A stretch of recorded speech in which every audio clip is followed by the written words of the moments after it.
We are back, and the Columbus Crew now only hold a playoff position by 1 point, and that 1 point behind the Crew belongs to Inter Miami, who just beat the Crew.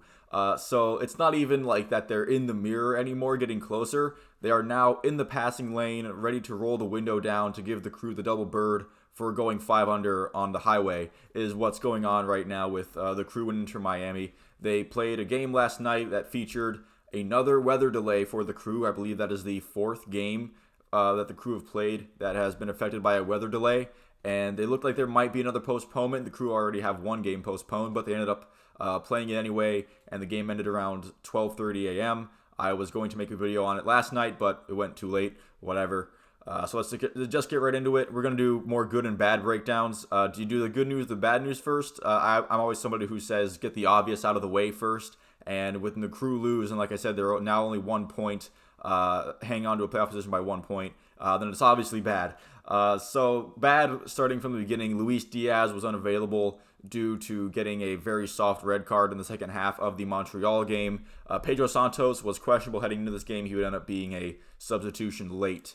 Lucas El Rayon, I'm kind of nitpicking his game a little bit because I don't think he had a bad game, but there were multiple touches where he was a little bit off on his pass, some shots that were just like not even close. He did have a really nice free kick opportunity, I believe in the first half, where it looked like it might curl in, but it just barely misses the corner of the net there.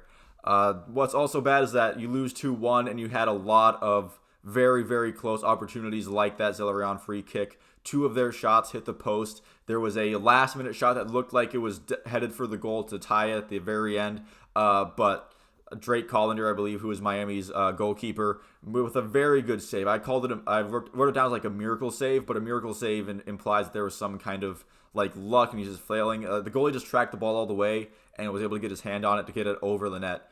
So that was just a good play by the goalie, but the Crew had a lot of opportunities, and it seemed like for whatever reason they were always just a little bit off on those.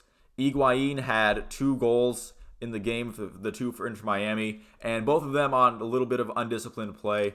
One of them coming right after the Crew had some very good continuous offensive momentum. They were in the zone, having good possession, and then Miami with a counterattack that the Crew's defense was not ready to handle. It's a 2-on-1 turning into a 1-on keeper, and Higuain is going to bury that every time. And his second goal late, I forget even who was defending him, but he caught his defender flat-footed for just a split second, went right behind him to get a really nice shot from him on a tight angle, but still the fact that he was able to be sprung wide open isn't great.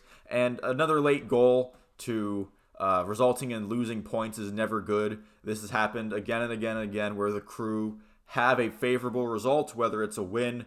I think tonight would have been a good draw because you keep 4 points between yourself and Miami, and also you get to 4 points between yourself and New England because they also lost yesterday. But instead, a goal late in the game loses you points, gets Inter Miami 3 points. So now you're in this position where the margin for error is now 0. And speaking of people being unavailable, like Luis Diaz was, Derek Etienne and Jonathan Mensah both had injuries that forced them off of the pitch. Hopefully nothing too serious there for either of them, but it's never good when 2 of your starting 11 go down with an injury. So that's a lot of bad. Was there anything good to come out of this game for the Crew? Not really, because again, this is the part of the season where pretty much the results matter. The results are going to dictate whether the game was good or bad for you. And again, having a good draw on the road against a team that's bearing down on you and then losing it late in the game and not being able to get it back, that's not good. However, there was some good out of this. Cucho Hernandez did score a goal off a very nice cross from Steven Moreira. He ends his 4-game goalless streak, so if he gets going, then the Crew might have more of a shot down the stretch here. And something else, the other positive is that, like I said, while they still only hold that playoff spot by 1 point, they still hold that playoff spot. So if you look at it from that mindset, the Crew still control their own destiny. It's still the case that the only team responsible for the Crew making or not making the playoffs right as of right now is going to be the Columbus Crew. They're not relying on any other results and not relying on certain other teams losing. Right now, the answer can still be in the room, even if they're not necessarily playing like it. So that's essentially it. Thank you all for watching. If you made it this far, please feel free to leave a like and a subscribe if you liked the video and would like to see more. Let me know what you think about this game and if the Crew can hang on to this playoff spot down the home stretch of the regular season. Not looking good so far, if I'm honest, but who knows. Thank you all again for watching, and I will see you at the next one.